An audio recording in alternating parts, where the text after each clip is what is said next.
Buenos días, alumnos, espero que estén bien. Quiero alentarlos a terminar con los trabajos que nos quedan, ya falta muy poquito para las vacaciones, así que este es nuestro último esfuerzo antes de que vengan las vacaciones y que después, si Dios quiere, podamos reencontrarnos en la escuela. El tema de hoy es el cabildo. Nosotros ya hemos visto en la tarea anterior, cuando estudiábamos las autoridades para el gobierno de América, que una de esas instituciones era el cabildo. Ahora queremos dedicarnos especialmente a esta institución. ¿Por qué? Porque fue una institución muy importante. Era la institución ciudadana más importante, o sea, la institución más importante que existía en cada ciudad, y era además la institución donde se encontraban representados los vecinos de la ciudad. Hubo cabildos en todas las ciudades de América, también en España, porque era una institución que venía del medioevo, así que también en España existían los cabildos, y esa misma institución, ese mismo tipo de organización que tenía en España, se trajo a América de la misma manera que se llevó a Filipinas o a la India. Pero en el caso de América hubo cabildos en todas las ciudades americanas. Por ejemplo, acá en la Argentina hubo cabildo en Buenos Aires, en Santa Fe, en Córdoba, en Salta, en Mendoza, en San Juan.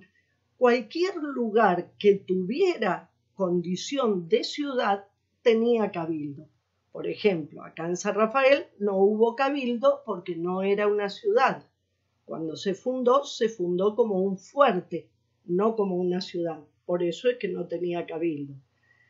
Pero siempre que se fundaba una ciudad, para que existiera la ciudad, se hacían dos cosas primero. Plantar el rollo o picota, que era un poste, podía ser de piedra o de madera, que se ponía en el medio de la plaza mayor de la ciudad, y fundar el cabildo. Una aclaración, el cabildo no era el edificio cabildo solamente. Principalmente eran las personas que constituían el cabildo, o sea, las personas que se reunían para gobernar la ciudad, eso se llamaba cabildo. Por extensión, la casa, el edificio donde se reunían también se empezó a llamar cabildo. Pero bueno, ahora andando el tiempo a nosotros puede parecernos que cabildo es solamente un edificio. Y no, esto no fue así, eso era lo menos importante. De hecho, en Mendoza pasó bastante tiempo hasta que se construyó una casa para cabildo. Y eso no quiere decir que no existiera cabildo. El cabildo estaba compuesto por las personas, los alcaldes que conformaban el cabildo, y no habiendo edificio, se reunirían en las casas de cada uno o en la iglesia, en algún lugar buscarían para reunirse. De modo que no era el edificio lo más importante. En el video que vamos a ver ahora, yo he seleccionado de distintos videos las partes que me han parecido más importantes para que ustedes puedan entender este tema. Para que vean que el cabildo fue una realidad americana, van a ver que la primera parte está tomada de un video chileno, la segunda parte de un video colombiano, y después vamos a tomar tres ejemplos de tres ciudades: el Cabildo de Buenos Aires, el Cabildo de Córdoba y el Cabildo de Mendoza. La idea es que mientras ustedes vean el video puedan detectar cuáles son las características o qué fue lo que hizo que el cabildo fuera una institución tan importante. Al final del video yo les voy a decir cuál es la actividad que hay que realizar. El cabildo colonial. Desde su arribo en territorio americano, los conquistadores trajeron consigo la costumbre española de fundar ciudades con su correspondiente organismo municipal. Este era el cabildo. Con su instalación buscaban legitimar el proceso de conquista y también manifestar en nombre de la corona su ánimo por permanecer y establecerse definitivamente en estos territorios. El origen del cabildo era una organización de carácter local que venía desde tiempos medievales, donde los súbditos que colaboraron en la recuperación del territorio peninsular dominado por los moros recibían de la corona fueros o privilegios. En el Nuevo Mundo fueron los vecinos colonizadores que se habían destacado en el proceso de conquista los que formarían parte del grupo dirigente local. Durante el periodo colonial, eran vecinos aquellos que poseían una casa habitada en las proximidades de la plaza mayor de la ciudad, donde vivía su familia y la servidumbre. Así también detentaban tanto el poder político local como el social, pues al ser miembros del cabildo podían recibir encomiendas o mercedes de tierra. Más tarde, la condición de vecinos se extendió a quienes contaban con la riqueza suficiente para costear un pretendido estatus aristocrático. Este sistema de gobierno local encontró en América condiciones favorables para expandirse. La gravitación alcanzada por las instituciones municipales en algunas zonas americanas se debió a su eficiencia para enfrentar los inconvenientes ocasionados por la distancia de la autoridad real. Los cabildos poseían amplias atribuciones que les permitían regular distintas materias y tomar parte en decisiones relacionadas con asuntos militares, judiciales, de salubridad, obras públicas, abastecimiento y finanzas. Asimismo, muchas veces representaron simbólicamente al monarca, al tomar juramento a los gobernadores que asumían el cargo. Ejercieron en nombre de los vecinos los derechos de petición y súplica, mediante los cuales se planteaban las necesidades de la comunidad a las autoridades imperiales o se encargaban de resistir las disposiciones reales que se creía atentaban contra el bien común de la ciudad. En definitiva, fue una institución que con el tiempo se convirtió en fiel exponente de las aspiraciones de los vecinos que habitaban el reino. Los cabildos seculares de América Latina.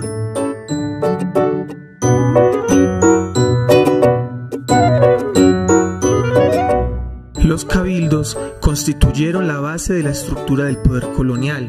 Estos, apoyados en la doctrina jurídica del derecho indiano, legitimaban el poder y canalizaban las aspiraciones sociales de las élites locales. Los cabildos, en el ejercicio de sus funciones, tenían atribuciones en el campo económico, social y político.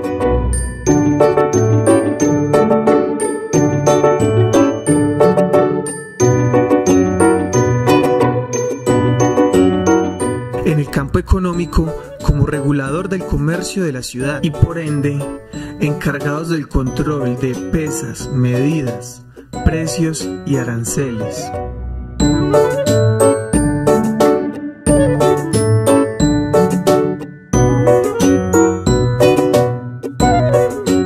En el campo social, sus atribuciones tenían que ver con el control de la moral pública y las buenas costumbres, con el bienestar general, salud y educación. Y en el campo político, este funcionaba como órgano elector de parte de sus miembros y como institución era portadora de la base jurídica que permitía defender o expandir los límites jurisdiccionales.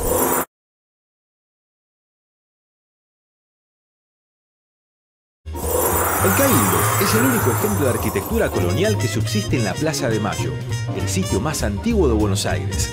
Allí, Juan de Garay realizó la fundación de la ciudad en 1580. Construido en 1608, el primer cabildo era una modesta construcción de paredes de adobe y techos de paja, que debió demolerse tras un par de décadas. En 1725, el jesuita Andrea Bianchi planeó una nueva obra. El nuevo edificio tenía 2 pisos con una torre alta en su centro, a la que más tarde se le agregaron un reloj y una campana. Fue en ese edificio donde ocurrieron los históricos acontecimientos de mayo de 1810. En el año 1879, el gobierno decidió modernizar su estilo barroco colonial y darle al edificio un aspecto renacentista italiano.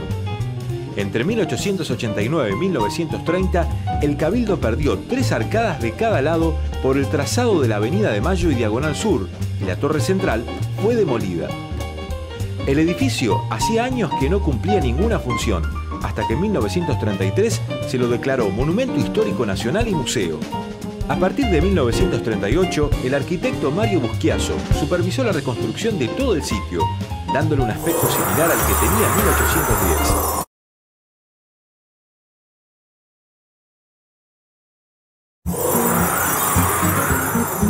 Hay que imaginarse que las ciudades coloniales existen casi en un plano primero, existen jurídicamente a través de cabildo, a diferencia de las ciudades europeas que nacen a partir de procesos mucho más largos, comerciales o religiosos. Estas ciudades nuestras parten del acto jurídico de fundarlas. A partir de esa fundación los vecinos se van acomodando en los solares que les van asignando y el cabildo ocupa como la representación del porqué de la ciudad al existir. El cabildo es un cuerpo colegiado conformado por los principales vecinos de la ciudad, los que tenían el poder, y se representaban a sí mismos y a la corona dentro de estos espacios. Se reúnen también para legislar, y en esa comunicación entre el cuerpo que legisla y el pueblo nace el cabildo y el balcón concejil.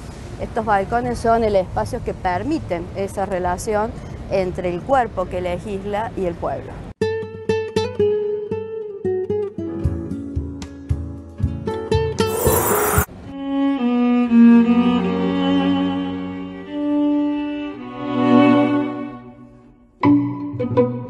La mayoría de estos espacios de poder civil nacen como simples construcciones muy parecidas a ranchos, es decir, paredes de adobe, cubiertas de madera y paja, que con el tiempo van evolucionando hasta que en el caso nuestro, al transformarlos en la cabeza de la gobernación intendencia de Córdoba del Tucumán, ese primer intendente, que fue Rafael Núñez, marqués de Sobremonte, decide darle una fachada mucho más imponente, acorde a la jerarquía que en ese momento va a tener Córdoba.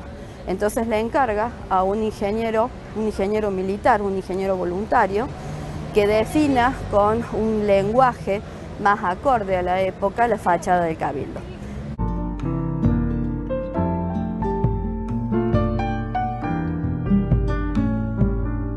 Estamos en el patio mayor del cabildo. Los patios eran como el espacio esencial de la arquitectura tanto religiosa como civil en la época de la colonia. Alrededor del patio se vivían las casas, alrededor del patio en los conventos cada orden desarrollaba su actividad y alrededor del patio también funcionaba en parte la actividad del cabildo. Todo patio tiene el patio, o sea, el espacio central, y una galería alrededor que los convierte en claustro. Esa relación entre interior, semi-interior y el espacio abierto. En el caso del cabildo, el patio mayor tiene 2 niveles, igual el patio menor, y se resuelve a partir de una serie de arcadas, de arcos de medio punto en planta baja y un sistema de columnas y dinteles en el caso de la planta alta con columnas de orden jónico.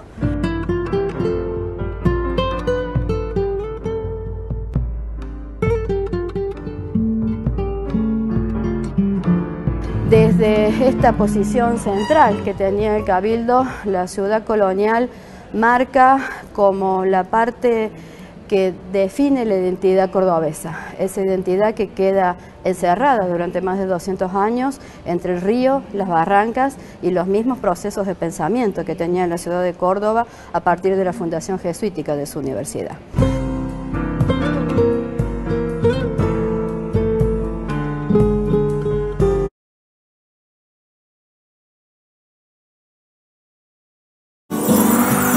El museo se ubica en el predio donde se fundó en 1561 la ciudad de Mendoza.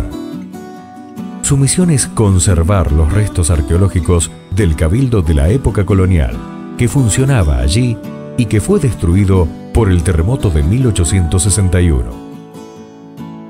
Por encima del cabildo nos encontramos con el matadero de ganado que se desarrollaba en el lugar entre 1861 y 1927 y que se demolió para edificar encima una feria. Fue la intención de los arqueólogos dejar evidencias de todas esas etapas, ya que muestran el proceso de transformación que vivió el lugar y Mendoza a lo largo de 4 siglos de historia. El Museo del Área Fundacional nos permite descubrir parte del patrimonio histórico arqueológico de los orígenes de nuestra ciudad.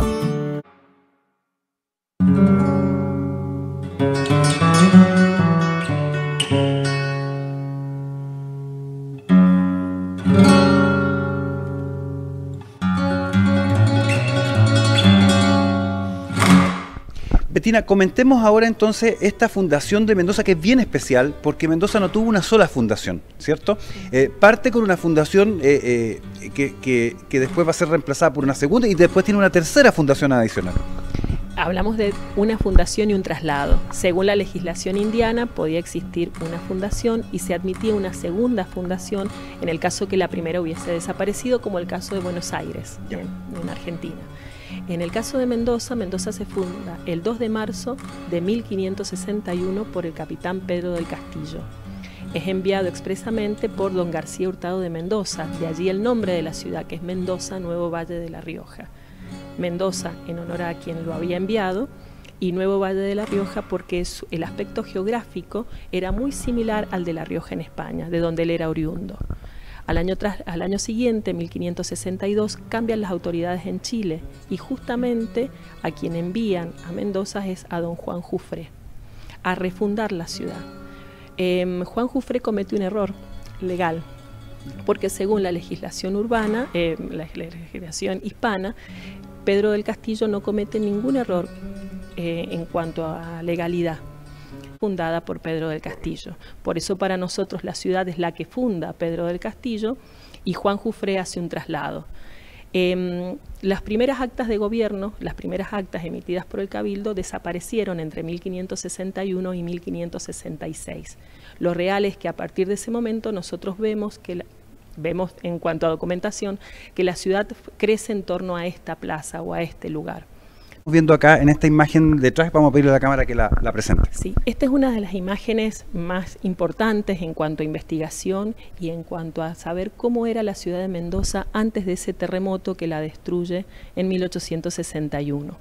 Esta es una imagen realizada por Göring, que era el dibujante de la expedición de Hermann Burmeister. Es de 1858 y nos muestra justamente el centro de la ciudad de Mendoza, ciudad que se destruye con el terremoto del que recién hacíamos referencia. Si nosotros observamos la perspectiva que tiene la imagen, atribuimos que quien realiza el dibujo, que es Göring, justamente está parado en los balcones del Cabildo o similar para poder tomar cómo es justamente esa Mendoza destruido por el terremoto. Vemos la plaza central, con una fuente en el centro que cumplía la función de abastecimiento de agua. La fuente se construye en el año 1810 y va a funcionar hasta el momento del terremoto. Vemos la iglesia de San Francisco, imponente en su costado derecho. Justamente esa iglesia también se destruye con el terremoto y es de la que hoy podemos ver los restos. Es importante detenernos allí porque esa iglesia es construida en 1716 e inaugurado en 1730 por la Compañía de Jesús, es decir, que es una iglesia jesuítica. Luego de la expulsión de los jesuitas por Carlos III en 1767, la iglesia pasa a mano de los franciscanos y hoy la conocemos como Iglesia de San Francisco, pero la construcción es jesuítica.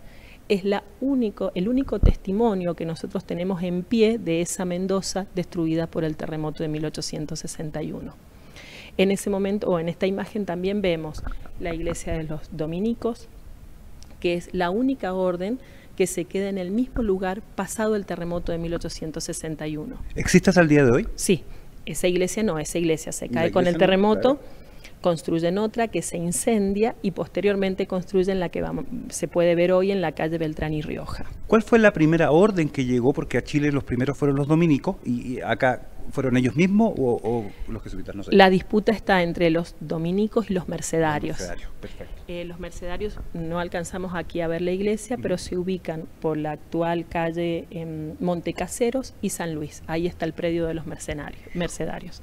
Y ahí vemos la iglesia de los agustinos, que es la que sale también como en primer plano o en un plano secundario hacia la margen izquierda.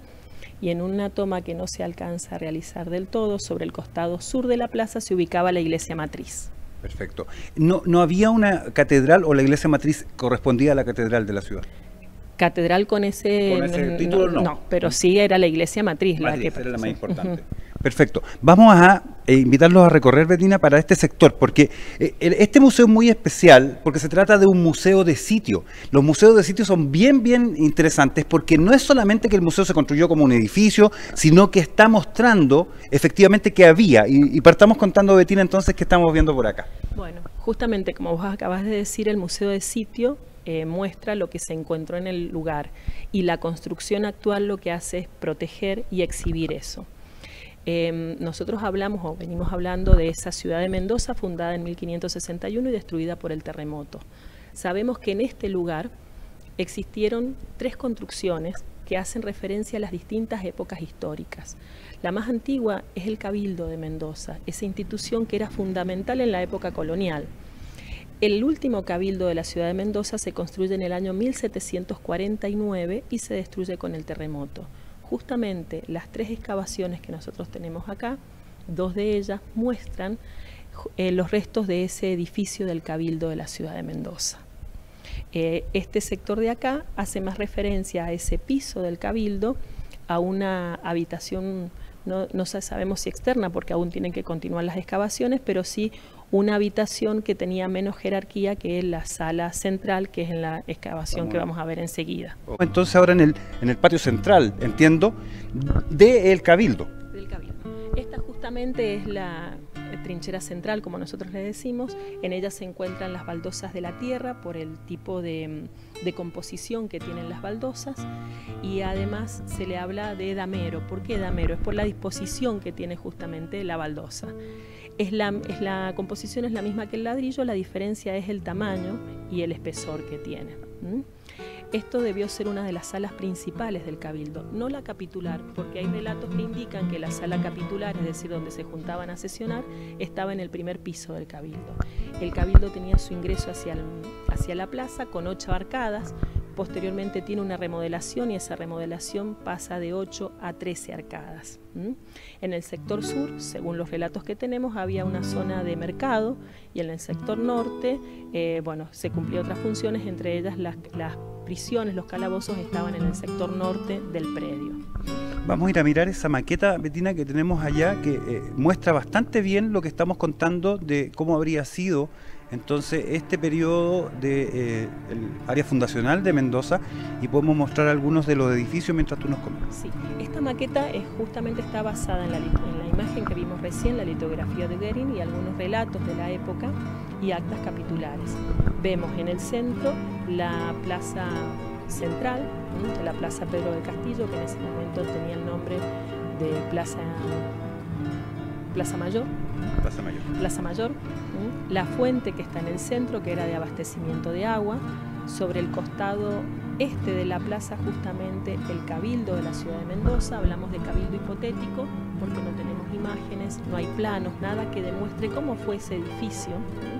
Sobre el costado norte de la plaza hay casas particulares. Hacia el noroeste tenemos justamente la iglesia de San Francisco, aunque la construcción es jesuítica. Sobre la manzana oeste de la plaza hay algunos comercios, y se habla incluso que atravesando esa manzana había un pasaje que se lo denominaba el pasaje Sotomayor, que sería lo que hoy es como una peatonal, un lugar donde había lugares, comercios y demás para ir a pasar sus tardes.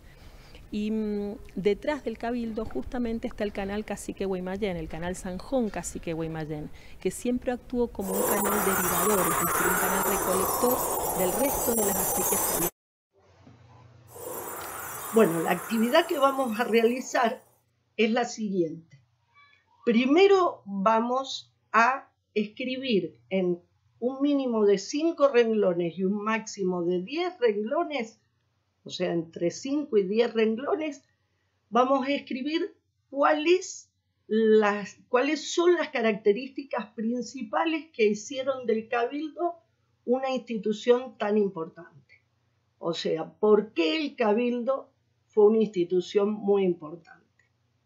En segundo lugar, vamos a escribir también en unas pocas líneas, entre 5 y 10 renglones, las características o qué es lo que pasó, qué es lo que sabemos del Cabildo de Mendoza, cuando fue fundada la ciudad de Mendoza y qué pasó con el Cabildo. Y en tercer lugar, van a copiar en la carpeta o en una hoja, o pueden hacerlo también en computadora, el mapa de las corrientes poblacionales del territorio argentino. O sea, son las corrientes que fueron fundando las principales ciudades a lo largo del territorio que hoy es la Argentina. Bueno, nos vemos. Les recuerdo que falta muy poquito para las vacaciones, así es que los que estén debiendo tareas, por favor, traten de ponerse al día antes de que llegue el receso.